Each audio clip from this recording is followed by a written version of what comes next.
त्यावेळी वाद होतो. म्हणजे एकाच लाडू असेल आणि 2 जर मुलं असतील आणि आईने जर एकाच मुलाला दिला तर दुसरा रडणार, तो हट्ट करणार. त्यामुळे शहाणी जी आई असते ती काय करते, एकाच लाडू दोघांना बोलवते, अर्धा अर्धा करून देते, वाद होत नसतो. पण आमचा मुद्दा असा आहे की वाद नको असेल तर साधा सोपा उपाय, सरकारला सुद्धा टेन्शन नाही, कोणालाच नाही. मराठीला राजभाषा केली की 40 वर्षाचा वाद मिळेल.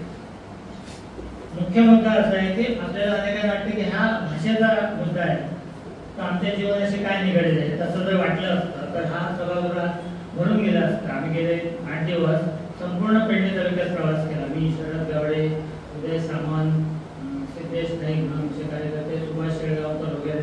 परंतु अनेकांना काय वाटतं की हा भाषेचा प्रश्न आहे, तो थेट आपल्या जीवनाशी संबंधित असं जर वाटलं असतं तर गर्दी झाली असते. ठीक आहे, गर्दी जरी नसली तरी या ठिकाणी गर्दी मात्र निश्चित आहे. अनेक क्षेत्रातली मंडळी या ठिकाणी. मुद्दा असा आहे की भाषिक वाद किंवा राजभाषेचा वाद आपलं सामाजिक स्वास्थ्य कसं बिघडवतं. कुठल्याही घरामध्ये बघा, कुठल्याही विषयावरती वाद जर असेल तर त्या घरामध्ये शांती नसते. स्वास्थ्य ज्याला आपण म्हणतो, मानसिक स्वास्थ्य ते नसतं. तसं समाजामध्ये असे जर वाद असतील, आता भाषेचा वाद 1987 पासून हा सुरू झाला. त्यावेळेला कोकणी राजभाषा झाली, त्याचे निकष जे होते ते निकष न पाळता झाले. हे सगळ्यांना माहीत आहे. कोकणी ही बोली भाषा होती, ती भाषा झाली, त्याचं दुःख नाही. पण ती भाषा करताना जे निकष घटनेमध्ये दिलेले आहेत ते निकष न लावता ती भाषा झाली. हे सगळं आम्ही म्हणतो, आम्ही आता विसरूया. कोकणी भाषा म्हणून त्याचा विकास होऊ दे, कोकणी राजभाषा झाली त्याचंही आम्हाला दुःख नाही. कारण आम्ही मुळात आम्हाला मराठीवादी असं म्हणत नाही, आम्ही शब्द वापरत नाही. आम्ही मराठी भाषिक शब्द वापरतो किंवा मराठी प्रेमी शब्द वापरतो.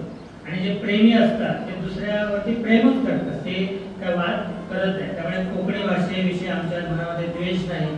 आणि त्याही पुढे जाऊन आम्ही असं म्हणतो की आम्ही केवळ मराठी प्रेमी नाही, तर आम्ही भारतीय भाषा प्रेमी आहोत. त्यामुळे कुठलीही भारतीय भाषा, ती बंगाली असो, आसामी असो, ओडिया असो, भले आम्हाला ती वाचता येत नसेल, लिहिता येत नसेल, परंतु त्या भाषेवरती सुद्धा आमचं प्रेम आहे.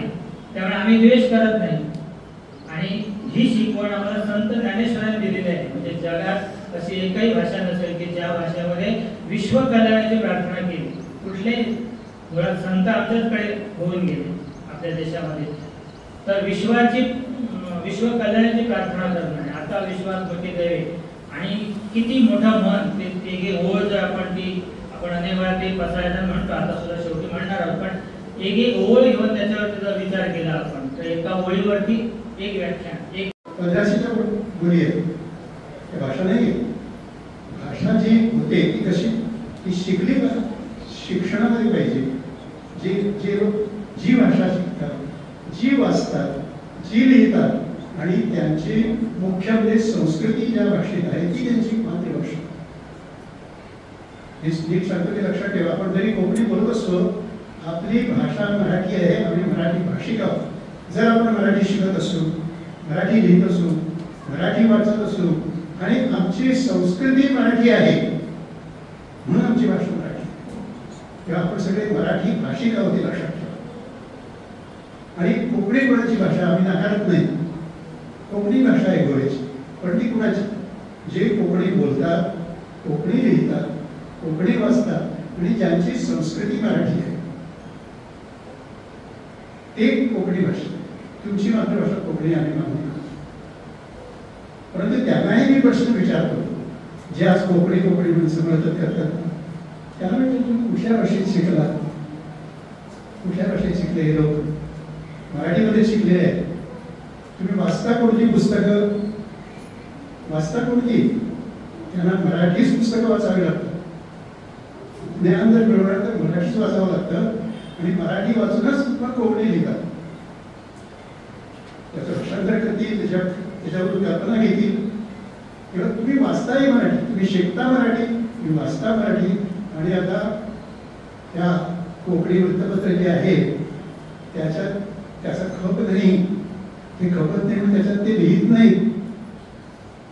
कोकणी लेखक आता कुठे लिहितात? गोमंतक मध्ये लिहितात, लोकमत मध्ये लिहितात. त्यांना घ्यावं लागतं. किंवा तुम्ही लिहिताय मराठी, बघा तुमची संस्कृती तरी काय वेगळी आहे हे विचारतो. देवनागरी कोकणीची वेगळी भाषा म्हणतात. मी त्यांना विचारतो तुमची संस्कृती काय आहे, वेगळी काय आहे? आमची भजनं गातात तीच तुम्ही गाता, आम्ही आरती गातो त्याच तुम्ही गाता, आम्ही जे करतो तेच तुम्ही करता. मग तुमची सुद्धा भाषा मराठीच आहे. तुम्ही जरी कोकणी कुठे तो भ्रम आहे. तुमचीही भाषा मराठीच आहे. तुमची आमची सर्वांची भाषा मराठी आहे आणि दोघांनी मिळून त्या आईचा, तुमची आईच आहे. तुम्ही तिला मावशी म्हणू नका. उपस्थित असलेले आम्ही अशी प्रतिज्ञा करतो की ज्या मराठी भाषेने आम्हाला संस्कारांचं आणि राष्ट्रप्रेमाचं बाळकडू पाजलं, आमची जीवने समृद्ध आणि अर्थपूर्ण बनवली. त्या मराठीची गळचेपी आणि तिचा होणारा अपमान भविष्यात कदापि सहन करणार नाही. आमच्या आई समान असलेल्या मराठीवर ज्या वेळी अन्याय होईल त्यावेळी आम्ही सारे त्या अन्याया आणली जाते. त्या अभिजात मराठीला गोव्यात राजभाषेचा दर्जा, संघटितपणे मतदान तुम्ही किती करू शकता याच्यावर ते अवलंबून आहे. म्हणून सरकार जे निर्णय घेतं, किती रास्त मागणी असू द्या, किती योग्य मागणी असू द्या, सरकार निर्णय घेणार हा गठ्ठा मतांच्या आधारावर निर्णय घेणार. आता इंग्रजी माध्यमाचा जो अनुदान मिळण्याचा प्रश्न झाला, हा कुणाकरता घेतला गेला अस्वाभाविक अशा प्रकारचा निर्णय. तो अल्पसंख्याकांची मत हा विषय समोर ठेवून घेतला गेला. सगळ्यांना माहित आहे. आणि त्यामुळे का घेतला गेला हा त्यांच्याकरता, कारण त्यांची मतं गठ्ठा मतं आहे. हे आंदोलन नव्याने सुरू होण्यापूर्वी आमचा विचार विनिमय जो झाला त्याच्यात एक विचार मी मांडला की आतापर्यंत आपण सगळे मराठी प्रेमी जे आहोत, हे वेगवेगळे स्तरांवरची नावं असली, साहित्यिक असो, वादक असो, गायक असो, सगळे याच्यात वारकरी, भजनी मंडळ वगैरे, ही सगळी मंडळी जी आहेत, हे आतापर्यंत एक ओळख आम्ही सांगतात मराठीच्या संदर्भात, ते म्हणजे आम्ही मराठी प्रेमी आहोत. आणि आहोतही, परंतु तेवढी ओळख चालणार नाही याच्या पुढे. आपण मराठी वोट बँक म्हणून आपलं परिवर्तन आणि परावर्तन झालं पाहिजे. तोपर्यंत आपल्याला पर्याय, आपल्या कुठलीही मागणी मान्य होणार नाही. राज्यकर्त्यांना वाटलं पाहिजे की हे मराठी प्रेमी जे आहे ही वोट बँक आहे. वोट बँक म्हणजे काय असतं की तुम्ही जर ही मागणी पूर्ण केली नाही तर मी तुम्हाला मतदान करणार नाही असं सांगणारा एक समूह जो असतो, जो एकमुखाने मतदान करत असतो, त्या समूहाला मतपेढी म्हणतात, वोट बँक म्हणतात त्याला. ती वोट बँक आपली नाही. आणि त्यामुळे जोपर्यंत मतपेढी नाही तोपर्यंत कसली मागणी पूर्ण होणार नाही. गोवा वेगळ्या दिशेने वाटचाल करेल. म्हणजे कोणत्या दिशेने? एक प्रश्न मांडला जातो, कोकणीचा द्वेष करणारे, तिरस्कार करणारे, विरोध करणारे विचारवंत आहेत गोव्यात. छत्रपती शिवाजींचा अनादर करणारे, छत्रपती शिवाजी महाराजांचं नातं कधीही गोव्याशी नव्हतं, त्यांनी कधीही राज्य केलं नाही वगैरे सांगणारे, छाती ठोकपणे खोटं सांगणारी मंडळी इथे आहेत. या विचारवंतांनी गोव्याच्या समोर एक प्रश्न निर्माण केलेला आहे आणि तो मुक्तीनंतर झालेला आहे, अलीकडच्या काळात झालेला आहे. ते गोव्याच्या संस्कृतीला, गोव्याची संस्कृती म्हणजे काय हो? गोव्याची संस्कृती म्हणजे भारताशी आपल्याला जोडणारी संस्कृती, भारतातून आलेली संस्कृती, मराठी संस्कृती जी आहे, इथे पोचली गेलेली संस्कृती जी आहे ती आपली संस्कृती आहे, ती भारतीय, शुद्ध भारतीय संस्कृती आहे. पण आता त्याला फाटा देण्याचा प्रयत्न चाललेला आहे. तो असा की गोयची अस्मिता आहे, जे पंडित जवाहरलाल नेहरूंना पढवण्यात आलं त्यावेळी इथल्या पित्याने त्याला पढवलं की इथे अमुक पर्सेंट एवढे हे लोक राहतात, म्हणजे हिंदू ही मायनॉरिटी आहे आणि ख्रिश्चन ही मेजॉरिटी आहे आणि वेगळ्या पद्धतीची संस्कृती आहे. त्या संस्कृतीचं म्हणजे त्या संस्कृतायेचं वर्णन त्यांच्या विचारवंतांनी केलेलं आहे. मी त्याची कटिंग्स ठेवलेली आहे, त्याचा व्यवस्थित अभ्यास केलेला आहे आणि माझ्या लक्षात असं आलं की हे आपल्याला वेगळ्या दिशेने नेऊन पाहतात. गोव्यात स्वतंत्र राष्ट्र भारतापासून फोडून बनवण्याच्या दृष्टीने हा त्यांचा दूरगामी विचार आहे अशी ठाम खात्री मला झालेली आहे. काय आहे ते अस्मिता आहे? ते म्हणतात गोईची अस्मिता ही किती सुंदर आहे. ती अस्मिता जी आहे गोईची म्हणजे संस्कृती, ती पोर्तुगीजांनी इथे 450 वर्ष राज्य केलं आणि त्यांच्या राजवटीत त्यांनी धर्मांतर केली आणि त्या धर्मांतरानंतर जी एक मिलापाची विलोभनीय संस्कृती तयार झाली ती गोव्याची संस्कृती आहे. अरे त्या संस्कृतीला मी बलात्कार संस्कृती म्हणतो. विकृती होती ती पोर्तुगीजांनी आपल्यावर लादलेली. म्हणजे अनेक म्हणजे आपल्यातलेच बांधव त्यांनी बदलले. त्यांचे नुसते बदलले नाही, धर्म नाही बदलला, त्यांची वेशभूषा, आचार विचार सगळी पद्धती बदलली. म्हणजे त्यांची अस्मिता एक त्यांचं रूपांतर केलं. ती अस्मिता आपली आहे असं सांगण्याचा आणि आपल्याला पढवण्याचं आणि आपल्या तरुण पिढीनं बाल पिढ्यांना पढवण्याचं कार्य पद्धतशीररित्या चाललेलं आहे. त्याच्यात अडसर मराठी शाळा आहे. त्या मराठी शाळा गेली काही वर्ष, त्यामुळे याच्यापुढे युवा संमेलन घेणार आपण.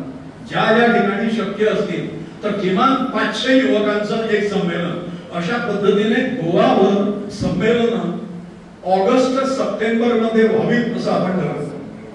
मातृशक्ती मराठी युवा शक्ती उभी करायची आहे. सगळ्या तरुणांनी घ्यायचं आहे. त्याच्यात आपल्या घरातल्या तरुण मंडळींना रस्त्यावर एकदा मराठीसाठी घेऊन या, बाहेर काढा त्यांना, असे हाक आपण देणार आहोत. आणि मराठी युवा शक्तीचं प्रदर्शन आपल्याला या गोव्यासमोर करायचं आहे. त्याचप्रमाणे मराठी मातृशक्तीचं प्रदर्शनही करायचं आहे.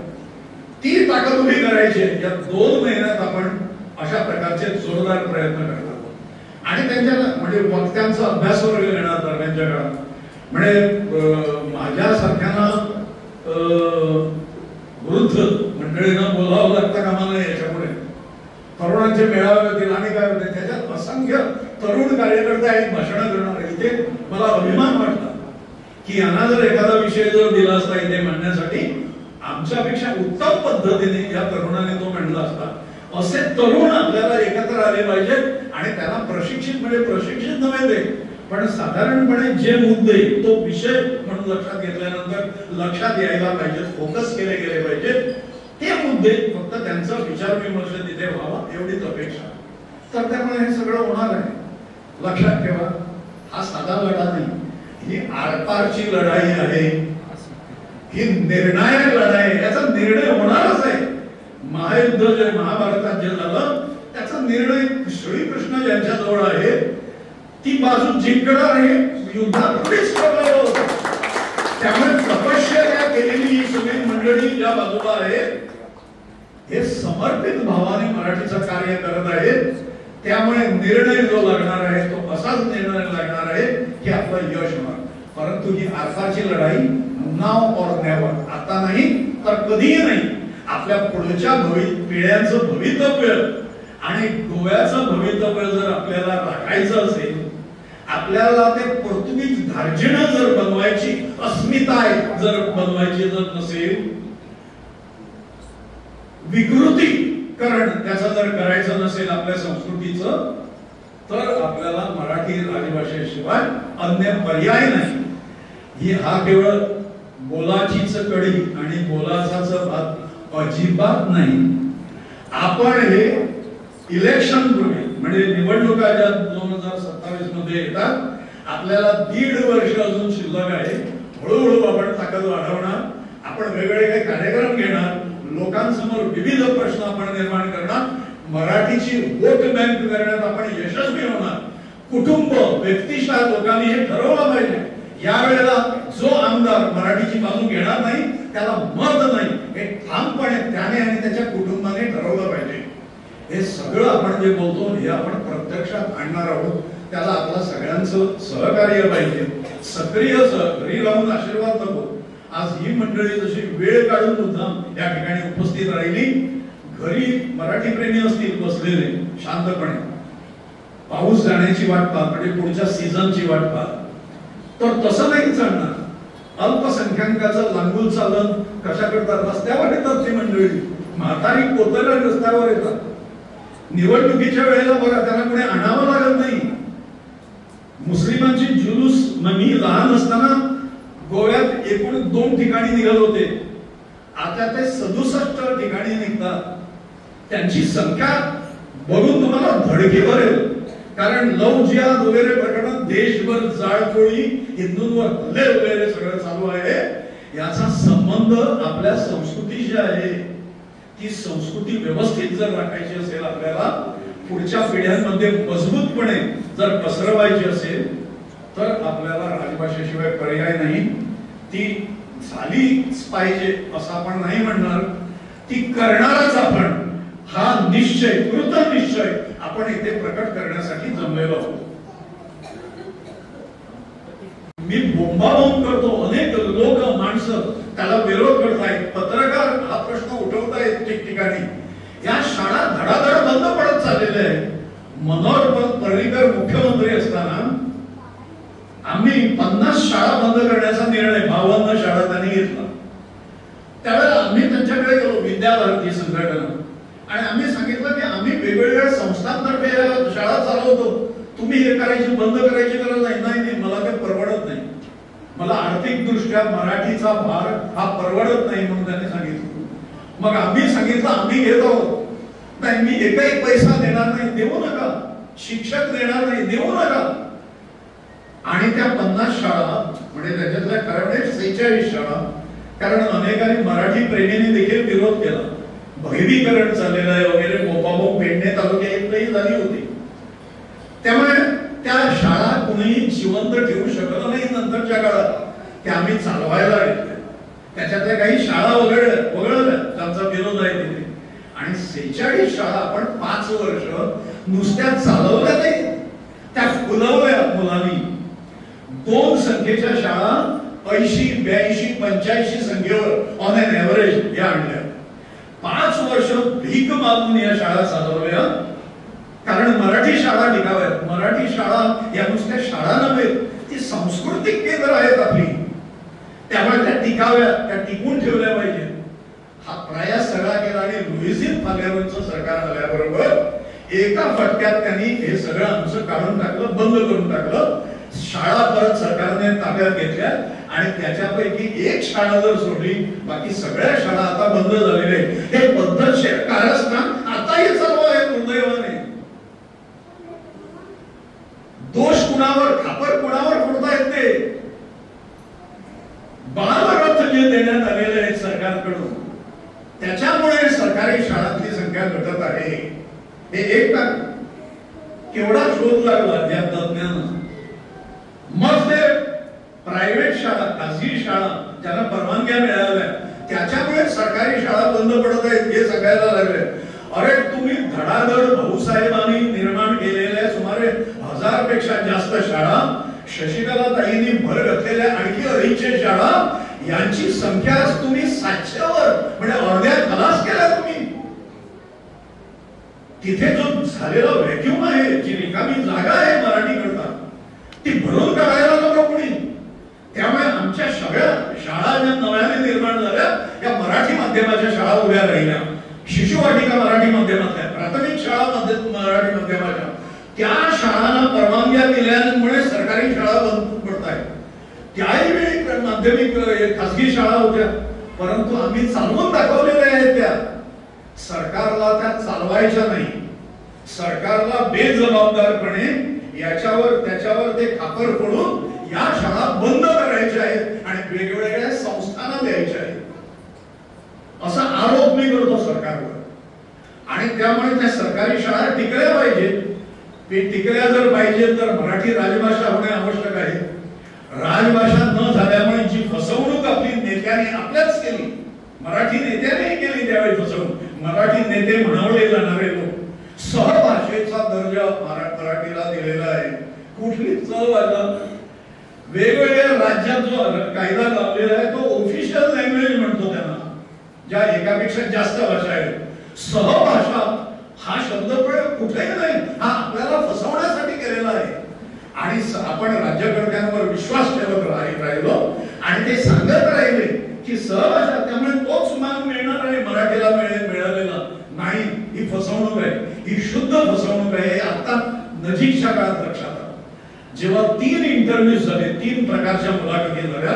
एक केंद्र सरकारची काही पोस्ट खात्यातल्या काही पोस्टसाठी आणि गोवा सरकारची 2 वेळा मुलाखती झाल्या. त्याच्यात मराठीला पूर्णपणे वगळण्यात आलं, अधिकृतपणे वगळण्यात आलं. पेपर जो आहे मुलांना दिलेला हा 80% इंग्रजी आणि 20% कोकणी. मराठीला स्थान नाही. सहभाषा असती तर मराठीला 20 गुण दिले असते. वास्तविक हे गुण अधिक वाढवता आले पाहिजे होते, पण तसं झालेलं नाही. आणि आता त्याचा निर्वाळा यांनी दिलेला आहे सरकारने. नाही, हे गोमंतकी यांच्या हितासाठीच केलेलं आहे. मराठीला मारून टाकणे आणि खच्चीकरण करणे मराठीचं, हे गोमंतकीयाचं हित जर असेल तर आम्ही सांगू पाहतो सरकारला हे हित नाही. आणि ते तसलं हित जे आहे, कुहित जे आहे, हे करणारं सरकार इथे राहणार नाही. हा राजकीय प्रश्न नाही, आम्हाला पूर्ण अधिकार आहे. आम्ही मागणी करणार आहोत. आणि त्यामुळे मी ज्या मुद्द्यावरून या सगळ्या गोष्टींकडे वळलो तो मुद्दा असा आहे की केवळ मराठी प्रेमी नव्हे, मराठी वोट बँक आपण झालं पाहिजे. म्हणजे काय तर मी आहे सुभाष वेलिंगकर, मी मतदान कर, मी एरवी काही एखाद्या विशिष्ट पक्षाला माझं मत देतो.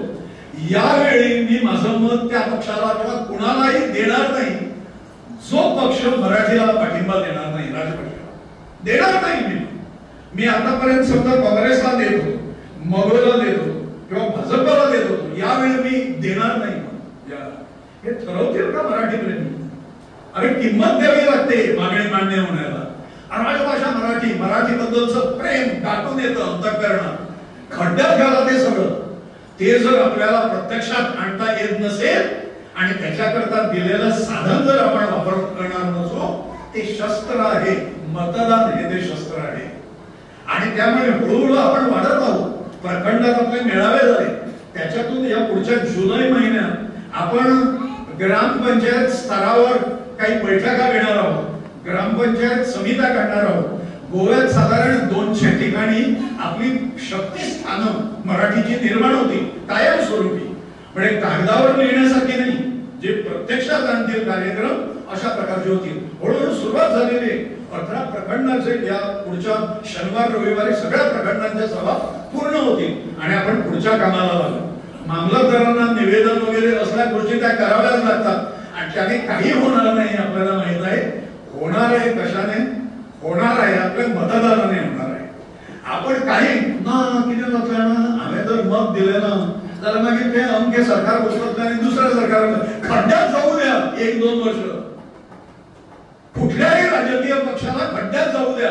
ज्याला मराठीचं हित पाहता येत नसेल, ज्याला गोव्याचं भवितव्य पाहता येत नसेल, ज्याला आपल्या पुढच्या पिढ्यांचं भवितव्य कळत नसेल, ते खड्ड्यात गेले तरी चालतील. एवढा निग्रह जर आपण दाखवला तर आपलं यश 100% आहे याची मला खात्री आहे. आणि हे आपण करणार आहोत, हे करूया आपण. आपण कुणाच्या कुठल्याही पक्षाचा द्वेष नाही आपल्या ठिकाणी. आपण आपल्याला आकस नाही हा पक्ष की तो पक्ष असं नाही. ज्या पक्षाचा कॅन्डिडेट निवडून यायचा असेल त्याने मराठीच्या बाजूने उभं राहायला पाहिजे. निवडणुकीच्या अगोदर, निवडणुकीच्या नंतर नव्हे आणि निवडणुकीच्या जाहीरनाम्यानंतर नव्हेच. तो जाहीरनामा येणार त्यावेळेला आपण काहीही करू शकणार नाही. म्हणून मत जे निर्माण केलं पाहिजे आपण ते त्याच्या अगोदर निर्माण केलं पाहिजे. त्याने आपल्या व्यासपीठावर यावं आणि सांगावं मराठी राजभाषा करायला माझा पूर्ण पाठिंबा आहे.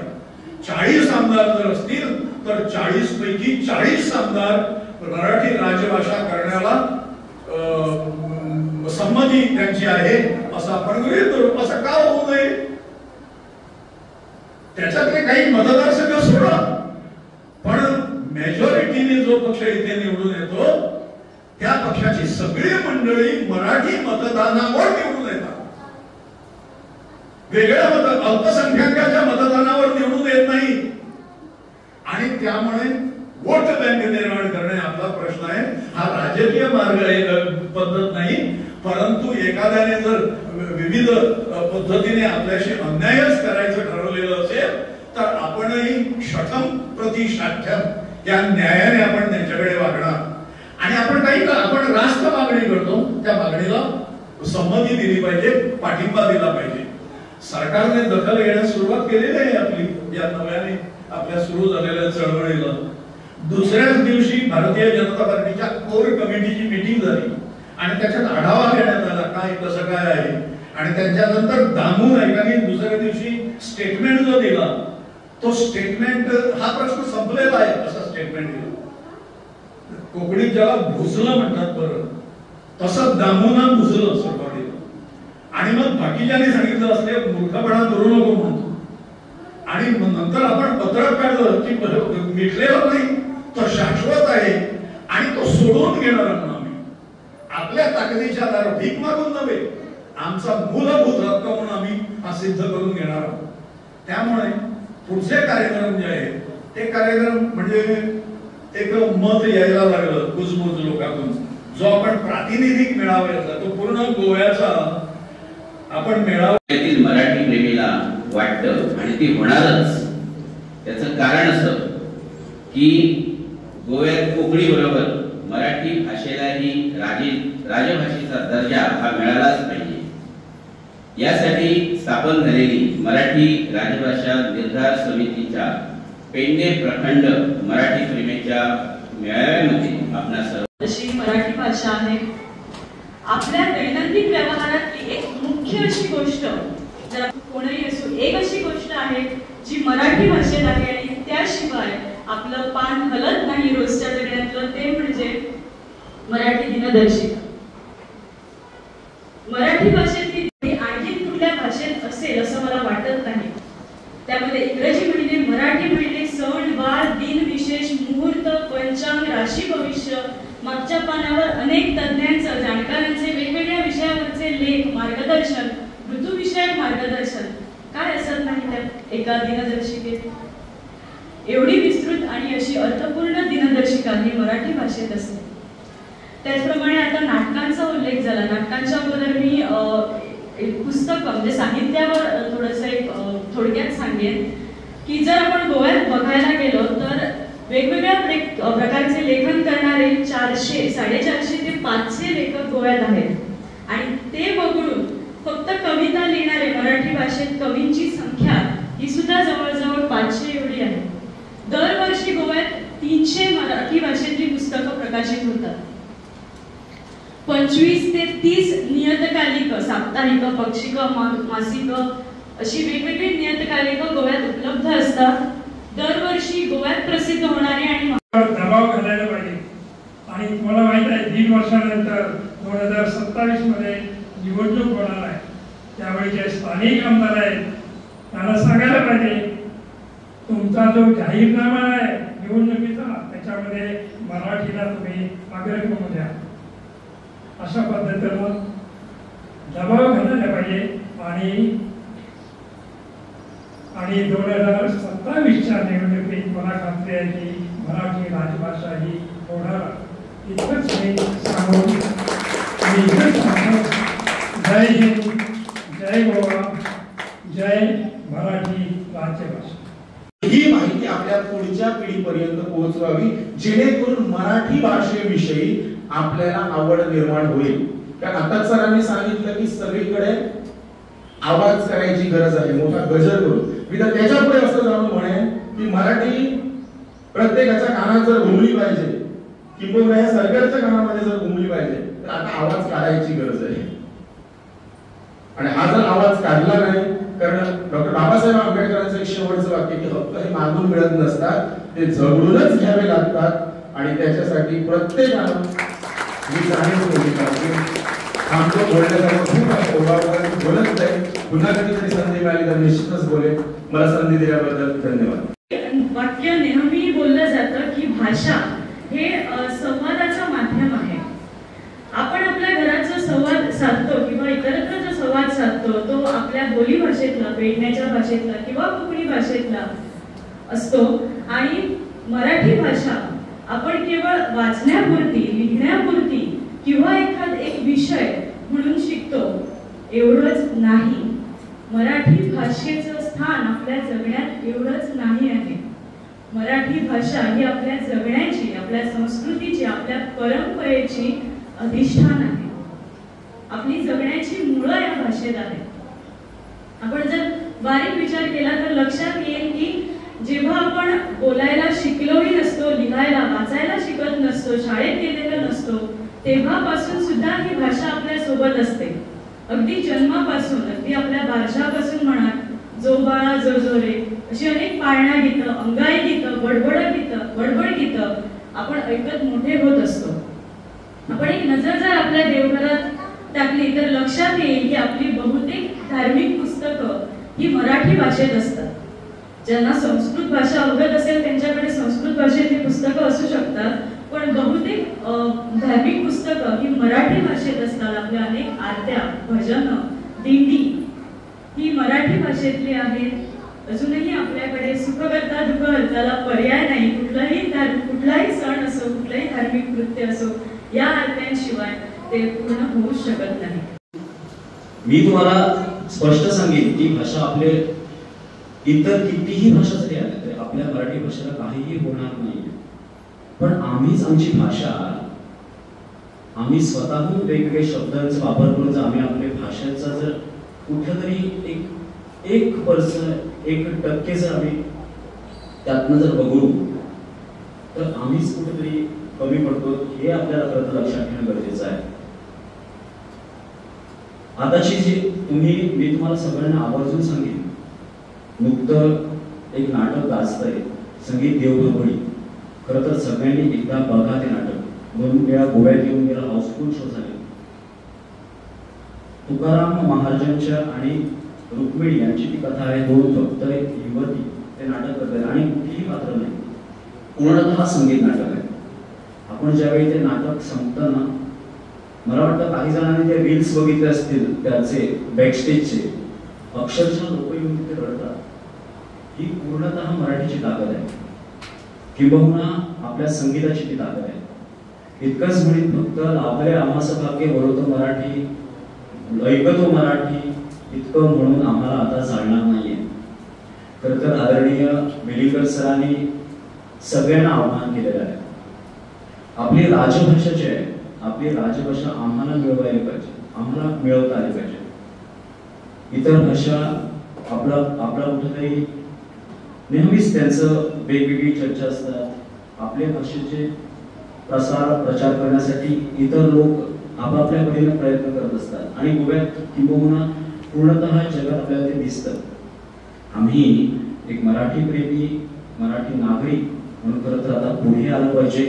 सरांसारख्या नेतृत्वाला आपण पाठिंबा दिला पाहिजे आणि ही पालखी जी आहे ती खरं तर आपल्याला पूर्णत्वास नेली पाहिजे. हे इतकंच सांगून मी 2 शब्द संपवतो. धन्यवाद.